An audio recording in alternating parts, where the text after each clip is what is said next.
अस्सलाम वालेकुम जी, कैसे आप सब? उम्मीद है कि सब खैरियत से होंगे।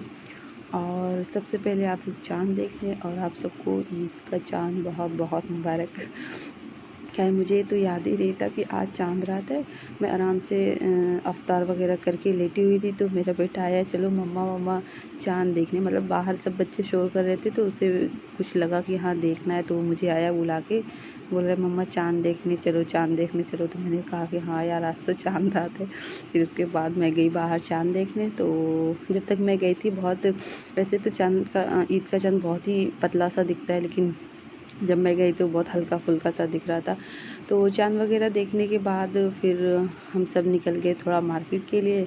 वैसे हम सबकी मार्केट तो हो ही चुकी थी, बस हम अपनी भांजी को कुछ कपड़े दिलाने गए थे। वैसे उसके भी कपड़े तो आ ही चुके थे, लेकिन जो एक्स्ट्रा वाले होते हैं वो दिलाने हम सब चले गए थे। तो एक दुकान पे हमने देखा, तो वहाँ पे कुछ समझ नहीं आया, तो बस अब हम जा रहे हैं किसी दूसरी शॉप पे जाएंगे। वैसे हमें पता नहीं था कि उसके अब्बाजी कहाँ लेके जाएंगे। जहाँ लेके जा रहे थे, बस हम लोगों को तो घूमना था, कुछ करना तो था नहीं।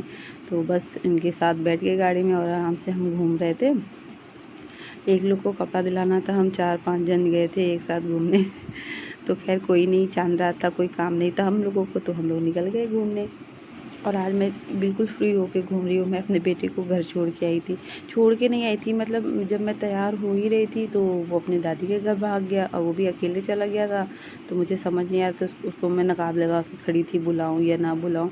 तो फिर मैंने सोचा चलो जाने दो, वो तो अपने घर ही गया है, थोड़ा सा मैं फ्री होके घूम लूँगी।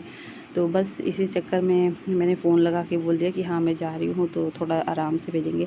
लेकिन जैसे ही मैं अभी मतलब मार्केट में जा ही रही थी, तब तक कि वो घर वापस भी आ गया। और कहीं 1-2 जगह तो जब मैं कार से उतर रही थी, तो मुझे याद आया, अरे मैं कहीं अज़ान को छोड़ दिया क्या?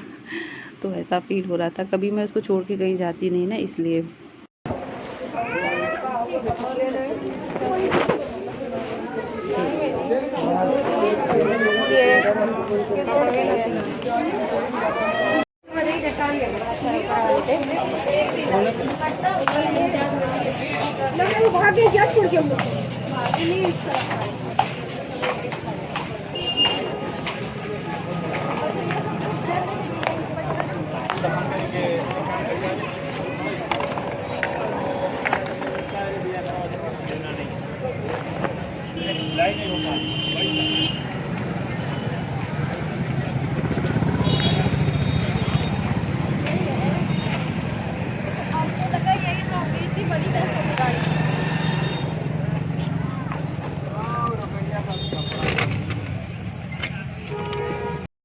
मतलब ऐसा लगता है चाँद रात के दिन भी कुछ ना कुछ किसी न किसी का छुटा रहता है। अब जैसे हम लोगों का ही आज ही देख लो, कुछ लेना भी नहीं था और इतनी ज़्यादा भीड़ हुई थी वहाँ पे कि मत पूछो। मार्केट में इतनी ज़्यादा भीड़ थी, सिर्फ औरतें ही औरतें चारों तरफ नज़र आ रही थी।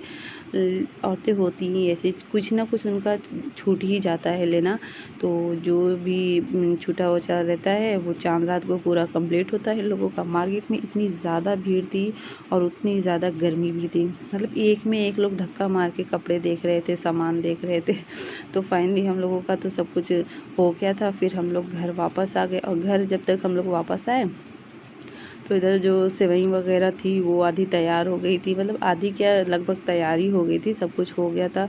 बस इसमें सेवई वगैरह भून के डालना था। तो इस बार की सेवई जो है मेरी बहन बना रही थी। अम्मी की कुछ तबीयत ठीक नहीं, कुछ क्या ज़्यादा ही ख़राब थी, तो इसलिए वो बिल्कुल भी हाथ नहीं लगाई सेवई में इस बार। तो इधर सेवई वगैरह बन रही थी, और उसके बाद जो है, मैंने बताया ना, औरतों का कुछ ना कुछ तो छूट ही जाता है।